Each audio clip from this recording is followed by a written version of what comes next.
พอมาเบิ่งแล้วโอ้น่าสงสารนั่นแหละสงสารแหละแบบ พ่อก็เอ็นดูคือลูกบัดบ่ได้ น่าถือว่าเบิกแง่งซอยกันพอให้เลี้ยงซอยกันม มาอยู่น้ำพ่อเพิ่นก็สบายใจขึ้นนะถ้าเห็นใครดอกกำลังใจบ่ห่างคือเศร้าไว้ดอกล่ะบ่ห่างดอกเมียผู้เดียวเลยเอาหลายขออันแต่งโอ้ยแพงเด้เนาะชื่นใจเด้หุ่น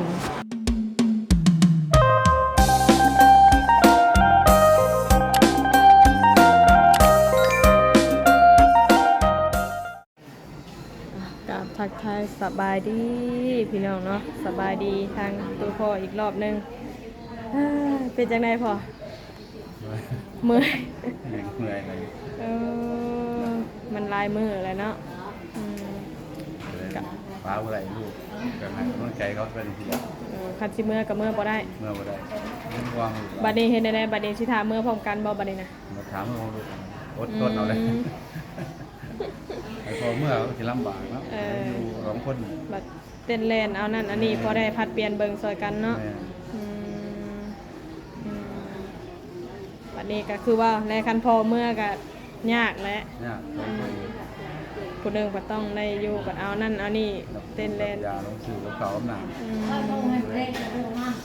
คนหนึ่งเบิ้งเตียนไปเรื่องมากคนก็เคยเจอตัวเองมาเท่าไหร่โจมเตียนตาเตียนเพื่อนทุกอย่างเลยก็จะยากตัวนั้นนะเนาะคนเจ็บเนาะ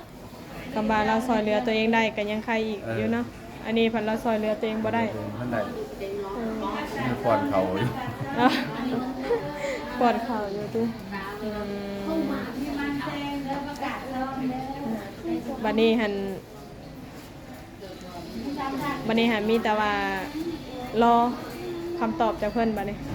ตอบจากหมอยังบ่ฮู้ว่ามื้อใดยังบ่ทันฮู้หากว่าใกล้แล้วเนาะใกล้มาเบิ่งแผลเมื่อวานก็ไปเอ็กโคแล้วก็ไปตรวจเลือดก็มาปกติแล้วแหละ8%แล้วมีแต่ว่ารอเวลาวันนี้คันออกกับคนแรกพอสีพาเมื่ออยู่บ้านพุ่นแม่ถามลูกๆก็จะเมื่อยเหมือนกัน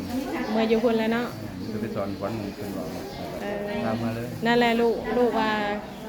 อาการที่เพิ่นไข้น่ะจะคอนเพิ่นอ่อนนั่นแหละ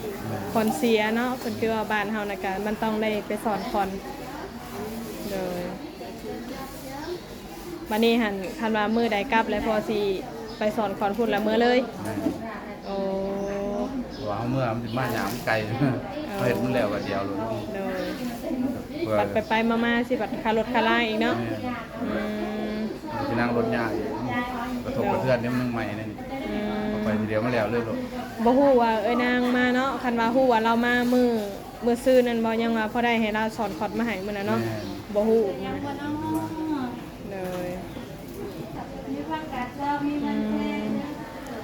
มีแต่ว่ารอเมื่อยแน่นอนพอตื่นมาก็อยู่แต่วันละนี่ก็คือว่าหันแล้วยาเวียบอกวันฟ้าก่อนมันจะเตือนเลยอย่างไรลูกมาเลยไปมาแต่คารถคาร่าอีกเนาะใหญ่อีกจากไหนเนาะพอเนาะก็มีแต่ว่าผักเบิ่งหรือว่าเบิ่งแย่งน้องเพิ่นอะไรเฮ็ดจังได๋น้องเพิ่นก็บ่มีไผสิแลค่ะญาติพี่น้องก็มาบ่ได้เดี๋ยวเป็นลูกคนนึงด้วยกันเลยโดยเพิ่มคนนึงก็ป่วยแต่ว่าได้ลูกสาวเพิ่มเนาะกำลังแพงแหละโดยตอนแรกเพิ่นก็เมื่ออยู่กับสามลูกสามเต้าอยู่กินน้ำกันเนาะมันก็มีความผูกพันกันพี่น้องอยู่น้ำกันเมื่ออยู่คุณแล้วก็ได้ยินข่าวว่าสิได้เมื่ออยู่คุณเฮาก็เบาใจน้ำแน่หน่อยนึงเพราะว่าอย่างน้อยก็อยู่ไกลพ่อไกลแม่เนาะไกลผู้รักผู้ใหญ่มีผู้เบิ่งแย่งน้ำกันพอได้ถามไทยเห็นนะผู้เฮาเจ็บเป็นก็พอได้ว่ามีกำลังใจแน่นะกันคืออยู่บ้านพี่ก็คือว่าแล้วบ่มีภัยเนาะ ความยุ่งยากเนาะ โดยยากแล้วมันอีกอย่างก็พอแล้วก็ไปแต่พอแล้วบัดนี้อ้ายเอ้ยน้องก็ไปไปมันได้แต่ตลาดพาพายไปเลย แล้วลูกก็เจ็บจังจับแม่สิบ่มีไฟเบิ่ง ยากแล้วข่อย นี่พอก็สิว่าเป็นห่วงบ่ได้แหละเที่ยวไปเที่ยวมาเอามันไปแบบหากัน บัดพาแรงพาง่ายกับข้าวกับน้ำอีกโอ้ยากหลายมันต้องได้ดูแลอีกนานนึงเพื่อช่วยเหลือตัวเองได้ แม่นแหละ อีกเดือน2เดือนไปบ่ได้ แม่น โจมจีโจมเหี่ยวอยู่นี่แหละ แพมพอแพมเพิร์ดเนาะต้องได้ใส่ตลอดเลย นั่งบ่ได้ปกติเนาะเพื่อกลับมาย่างได้อีกหลายเดือนเติบ แม่นแม่นพออันนี่เพิ่นก็รุ่นขันว่าใส่เล็กเนาะส่วนมันกลับมาปกติก็โอ้อันนั้นเลย ตัวเล็กมันสิกลับเพิ่มจอดเพิ่มเดือน วันนี้หันการกลับเมื่อพุ่นก็สิได้ไปเป้าหมอถ้ำอีกบ่หรือว่าใด เบิ่งอาการของมันบ่น่ะก็บ่เข้าก็ได้แต่ว่า เวลากันว่าเฮาได้ใส่ถือใส่เล็กแล้วก็เพิ่นว่าบ่อยากให้เป่าหั่นแหละกินยาอย่างเอาเนี่ย โดย นี่หนุ่มโมมันยังกระทะเอาบาดแผลมันดีไว้นะ โดย ขึ้นมาข้างใน โดยทางถามน้องบอยว่าเป็นจังได๋ทางพ่อเจ้าล่ะเราก็อยากกลับมาแล้วว่ะห่วงทั้งพูดทั้งพี่เนี่ยก็คือว่าแหละแบบเฮาอยู่พี่มันก็ค่อนข้างว่าค่าใช้จ่ายเนาะพ่อเนาะ แม่คนเดียว ตอนนี้พอเหลือเงินเท่าไหร่ซะ ไม่เงิน600,000 เหลือเงิน600,000เงินที่สาลายเพิ่นมามอบให้มื้อนั้นบ่ คือเจ้าลูกกินกับเป็นห่วงกับลูกอย่าลูกพ่อกันสิได้โรงพยาบาล เลยบัดนี้ผัดค่าใช้จ่ายค่ากินค่าอยู่อีกเนาะคือจังน้องบอยเพิ่นว่าราคาใช้จ่ายค่าหือค่ายาเพิ่นก็มื้อละ 4-5 แสนบ่รุดเนาะ 5-6 แสนเนาะบางมื้อใดที่ว่าน้องเพิ่นเจ็บหรือว่าใส่ยานั่นแน่ก็เบิดหลายน้องเพิ่นว่าก็บ่ตีเนาะนี่ก็รักษาตามอาการพี่น้องเนาะอยู่โรงพยาบาลหมอเพิ่น วางแผลกับแสนหาหลอกมันหลอกบ่ต้องใช้ มื้อนี้ได้เสียแล้วบ่มื้อนี้ นี่เสียค่ายา เอาเท่าไหร่มื้อนี้ 70 บาทนี่แหละ70 บาทมัน ขายอยู่เนาะ มันแล้วแต่บางมื้อมันแสนบาท เดี๋ยว แล้วเดี๋ยวไปจัดยามาให้ เป็นบางมือเนาะโดยแต่ว่าหากช่วงนี้ก็คือสิเบิดก็คือสิบ่หลายซ้ำสุดก่อนเนาะเพราะว่าสุดก่อนนี่แบบเพิ่นเจ็บเพิ่นปวดแล้วเฮาต้องได้ใส่ยาตลอดเนาะค่าใช้จ่ายมันก็ มื้อละ5แสน อยากแพงแน่ก่อนแต่ว่าเดี๋ยวนี้ก็คือสิใครแน่แล้วนะ ก่อนลูกแน่แต่เขาจะมาไล่ร่วมต้องซื้ออยู่ซื้อกินก็ตกอยู่ โดย 3-4 แสนเลย แม่นแล้วบัดนี้ผัดเช้าเที่ยงแรงเนาะ3คนเลย3คาบกันมื้อใดแบบพี่น้องเพิ่นมาเยี่ยมมาหาเนี่ยก็พอได้เบาบางไปรับคาบรับได้เนาะ ถือไม้ก็ได้เบาบ่ได้มากแบบเต็มๆเลย โดยแม่นแล้วเพราะว่าอยู่พี่ก็คือว่าหั่นแหละเพราะว่าทุกสิ่งทุกอย่างก็มีแต่เงินกับเงินเนาะมีแต่ใช้จ่ายมีแต่เป็นเงินเบิดเลยกำลังเป็นอะไรแน่พวกจะขอออกอยู่ไปมันได้ใจตลอด วันนี้ถามทางน้องบอยเพิ่นก็ว่าเหลือเงิน4 ล้านบ่ นั่นแหละมันอยู่ทั้งบ่ได้เลยเด้อบัด คันก็เงินมันลดหน่อยถอยลงก็ต้องได้จำเป็นต้องได้ขอเพิ่นออกเนาะ เอาเมื่อบ่ายแล้วก็สิได้ซื้อยาเขาจะใส่ใจอีกนะ โดย จะไม่อยู่ใส่เหลือแน่ก็บ่ได้ไม่อยู่บ้านก็ซื้อยามันมีโรงพยาบาลมีอะไรไม่ เลยก็แบบข้าวน้ำสปาเฮาก็บ่ได้ซื้อเนาะ เบ่ได้ซื้อ เฮาอันนี้เองเฮาพี่น้องเอ้ย กินมาเดือนเท่ากับให้เป็นอะไรไม่ แต่นี่หันเพิ่นล้างบาททุกมื้อบ่ ล้างเพชร 2 มื้อล้างทีนึงใครอยู่ซะเฮาเมื่อไปให้ทางอันแพทย์บ้านเพิ่นเฮ็ดให้ก็ได้เนาะตัวนี้นะกระเบียเบิ่งน้องเพิ่นก็คือสิดีขึ้นแหละเพราะว่ามีแต่รักษาแบบพยายามแบบอันตีงตัวเองหั่นแหละเนาะคันว่าแบบว่าแผลเพิ่นยังหนักอยู่แบบยังต้องได้ผ่าตัดอะไรต้องได้ล้างแผลทุกมื้อเนี่ยก็คือว่าแหละมันจะยากเนาะมันต้องได้อยู่กับแพทย์กับหมอตลอด นี่เบาเลยตัดไม้ตัดยังเนี่ยว่าทีนี้เขาอยู่ไกลทั้งวันตัดได้ตัดไม้อยู่ไหนก็ได้ มีแต่ว่ารอเบิ่งอีกจัก 2-3 มื้อเนาะเพราะว่าเงิน 3-4 ล้านนี่ก็คันอยู่ได้กับประมาณ 3-4 มื้อ 4-5 มื้อเนาะปานนั้นแหละ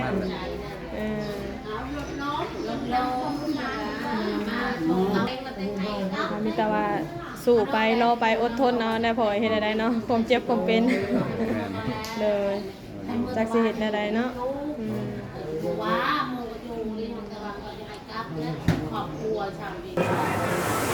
โอ้ยนะพี่น้องเอ้ยคือว่าแหละตื่นขึ้นมาก็อยู่แต่กับ6 โมงเฮาก็กินฮอดบ้านเพื่อนเนาะเมื่อรักษาอยู่พุ่นเน็บไม้กันเมื่อกี้นี้บ่มีไม้พี่น้องเนาะเพราะว่าไม้แบตเตอรี่เบิดบีบค่ะลูกได้ป่ะคือทางเฮาก็มีแต่ว่าผ่าคอหั่นแหละเนาะดูแลทางน้องเพิ่นบ่เฮ็ดจังได๋คือพอเห็นหั่นแหละ สึกหลายเนาะ คือทางพ่อเพิ่นก็บ่ต้องถือสาเพิ่นนะเพราะแบบเพิ่นก็เป็นคนแนวนั้นนะเราเป็นคนแนวนั้นก็คือเพราะว่าแหละอาจจะเป็นห่วงแบบคนในแง่มุมครับมันบ่มีไผเบิ่งแล้วเพิ่นก็จังนั้นเนาะเพิ่นคนจังซั่นพอมาเบิ่งแล้วโอ้น่าสงสารนั่นแหละ สงสารแหละแบบ พ่อก็เอ็นดูคือลูกบัดบ่ได้ น่าถือว่าเบิกแง่งซอยกันพอเลี้ยงซอยกันมันอยู่น้ำพ่อเพิ่นก็สบายใจขึ้นนะถ้าเห็นนี่เรื่องครอบครัวพ่อมันก็ลาเรื่องเดียว เพิ่นว่าน้องเพิ่นก็ว่าอยู่กันถามว่าคันถามว่าเรื่องคันออกโรงพยาบาลแล้วไปอยู่ไสนี่เพิ่นมีแต่มื้อตอบอยู่พุ่นได้เพราะว่าอยู่พุ่นน่ะมีพ่อมีแม่เพิ่นว่าบัดนี้อยู่พี่มันคือว่าแหละตู้พอเราก็คือสิได้มื้อเวียกเราได้บัดนี้เนาะเราก็ไปเวียกเราหั่นน่ะเราก็สิได้อยู่ตลอดบ่ได้ผู้นี้ก็ก็อย่างเราก็บ่มีหั่นนะแต่ว่าแล้วกันถ้าอยู่มันบ่มีผู้ใหญ่ล่ะคือว่ามันนิดหน่อยมันก็เบรกมาเป็นความเครียดมีความเครียดแล้วมันเป็นคนแบบขาดความอบอุ่นมาสองมาผัดแบบว่ามันเฮาเจ็บเฮาเป็นเฮาก็ต้องการกำลังใจเนาะความหมายว่ามันก็ต้องแบบอยู่นำได้ค้ำคิงกันยังว่าก็มันก็สบายใจเนาะมันดีอบอุ่นนั่นแม่นๆพอยแล้ววันนี้คันคือว่าได้มื้อนี่สิได้เหมารถมื้อบ่หรือว่าหาทางไอ้เตียงเพิ่นสิรบกวนทั้งเบาเตียงนั่นแหละสิให้ทางไอ้เตียงเพิ่นเนาะถ้าว่าเฮาสิเหมารถนี่เงินก็สิบ่มีล่ะสิบ่พอสมมุติเหมารถนี่3คนนี่ก็จะเข้าร้านเพิ่นไปจังเนาะเปิดมื้อฮ้อนร้านหยังครับบ่มื้อบ่5 ชั่วโมงนั่งรถไปสิฮอดโอ้บัด3คนเนาะก็สิแม่นล้านปลาย2ล้านคนแหละได้ถึงอ่ะบัดนี้เงินผัดนับหน่อยถอยลงเนาะเพราะว่ามาอยู่ห้องหมอนี่ก็คือว่าแล้วมีแต่แนวใส่แนวจ่ายจกทุกมื้อนับแต่อุปกรณ์หมอนี่ว่าแต่เพิ่นเดินก็ต้องซื้อกันตลอดนี่พวกเข็มบ่หยังก็ต้องเฮาได้ซื้อเองนะโดยเป็นถุงยางเป็นหยังนี่ซื้อเองเบิดคือมาใส่เองเนาะของเพิ่นมีแต่ยาแล้วนะโดยอุปกรณ์พิเศษต่างๆตัวกับเจ้ารายการให้ไปซื้อเอาอยู่นอกไปซื้ออยู่นอกน้ำมันจะบอกที่จะได้หมอไปซื้ออยู่นอกน้ำอีกเดี๋ยวละแสนปลายซื้ออยู่นอก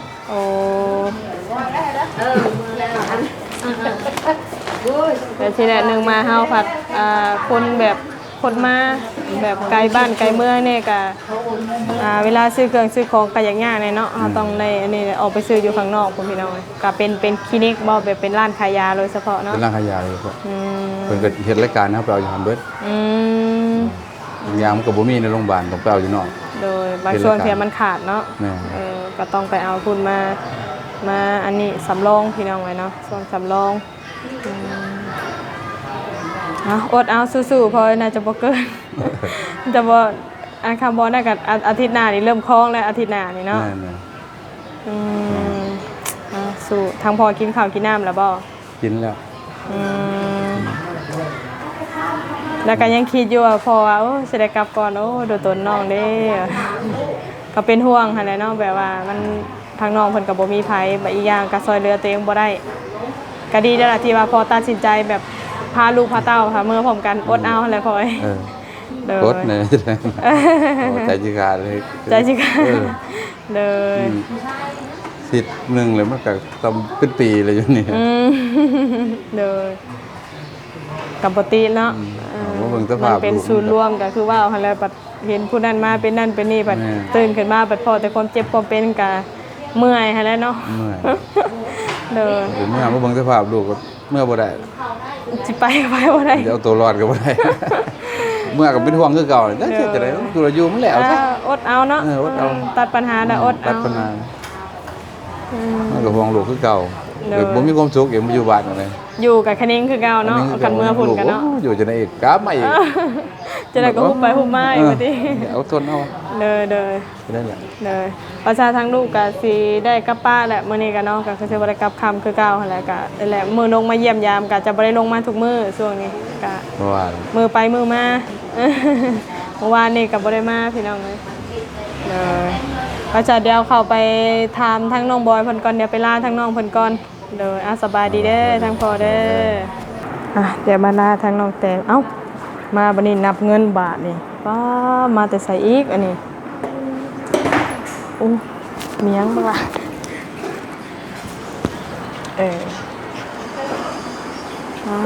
สูกหล่นทับบ่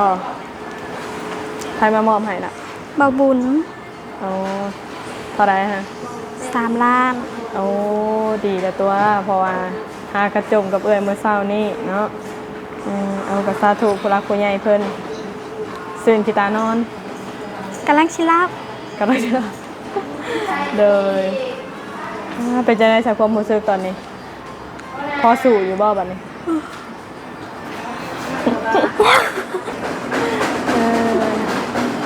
เอาเก็บไว้ดีๆเอาก็ดีมุกดีใจนำเด้อ โอ้ย เลยพอได้บรรเทาเติมกันอีกเนาะจากมือจากใดพี่น้องเลยทางน้องบอยฮะกระจมอยู่เมื่อเช้านี้ว่าคันว่ากำลังสู่บ่ไหวนี่ก็อาจจะได้ขอกลับบ้านก่อนกำหนดเนาะ เป็นได้ไปคือเป็นตาตกใจได้ว่าไปบท3เนาะ อยากฮู้บ่ กันเลย เออก็คือฮู้หั่นแล้วหลายแต่บ่แม่นเรื่องนี้แล้วเนาะน้องบอยก็เว้าปิดไมค์ซะตัวนี้เนาะ ดังมาก เพราะว่ามันล่าย มันบ่เป็นบ่ดี ก็สิบ่ค่อยได้เข้ามาแล้วก็มาก็โดนๆมาเทื่อก็อันนี้เฮาก็เข้าใจอยู่เพราะว่าคือว่าอะไรเนาะอันนี้มันก็เป็นส่วนรวมมันบ่แม่นเขตสถานะบ่แม่นมีหยังก็เพิ่นเอิ้นนะแบบว่านอกสถานที่หั้นนะพี่น้องเนาะเขตสาธารณะก็มาหาเจ้าคือเก่าหั่นแหละแต่ว่าจะบ่ได้คอยมาเรื่อยแล้วน้องบอยเศร้าแล้วบัดนี้ เป็นจังได๋ซะน้องบอยหลังจากที่ฮู้ข่าวนำกันซะเป็นจังได๋ ปวดหัวเลยเนี่ย เปิดหัว บ่ปวดแล้วหลายเนาะก็เพิ่นก็หน้าที่ของเพิ่นเนาะเฮาก็หน้าที่ของเฮาก็อันนี้เฮาก็เข้าใจนำกันกับเพิ่นสินอนล่ะนอนพักผ่อนหลายๆจะได้กลับบ้านไวๆน้องบอยเขาขี่ฮ้อนได้ทุกมื้อนี่ บ่ได้ไปจังไดเนาะเพิ่นมาก็ออกไว้แรงออกก็นั่งงานต่อมาก็เอาน้ำมาก็เฝ้า เลย นั่งตาตะวันค่ำ ก็คือว่าแหละตื่นมาก็อยู่กับโฮมหมอเนาะเห็นแต่ความเจ็บความเป็นก็คือว่าแหละผู้เผาได้สิเป็นก้อนไป เอาเก็บไว้นะแม่หลาเงินน่ะถือไว้ยังจะหน่อยบัดลงอันนั้นเอาอีกแล้วเก็บไว้เก็บไว้ นี่ก็เนาะ เก็บไว้แล้วเอาติวมาติดเชื้อน่ะมีบ่อยติวแยกทงไว้เด้อเอาไว้ทางในพุ่น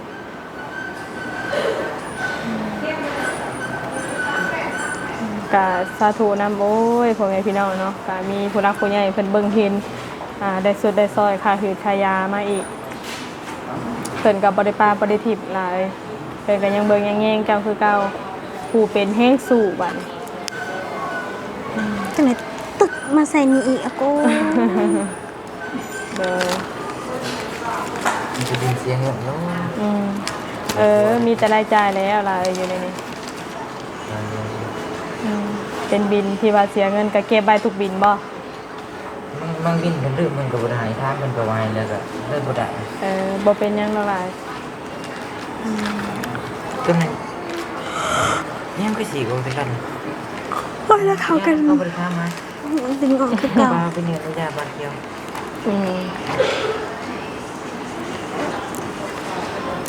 พากันกินแล้วบ่ข้าวเที่ยง กินแล้ว น้องเตได้ส เบิ่ ละ งเบิ่งเบิ่งก่อน คนมาแจก เอาเขาเขาเปียกค่ะบ่ แม่ เอาคนมาแจกทุกมื้อบ่ล่ะ น้องเลยคนมาแจก อืม เพราะว่านี่ไปแจกเขากล้องอยู่นี่บ่ร้ายดอก เอา กล้องใหญ่นะ โดย มันนี้มันแจกเขาเรื่องนี้ โดยอาจจะทั่วแน่บ่ทั่วแน่เนาะเพราะว่าคนมันหลายพี่น้องกันแล้วแต่ละโซนแล้วแต่แผนกเพิ่นสิแจกโซนใดทางใดเนาะเอาก็ถือว่ามื้อนี้ก็รอดไปสำหรับข้าวเที่ยงบ่ได้ซื้อเนาะเพราะว่า ก็ประ เพิ่น หยัด มาแจก เข้าไปหน่อยนึง กินน้ำเดียวกันบ่กับน้องเตแซ่บอยู่บ่แซ่บ มั เนาะ นก็เฮ็ดพวกกินได้ บ่เพิ่นเฮ็ดให้คนเนาะมันก็พอกินเลย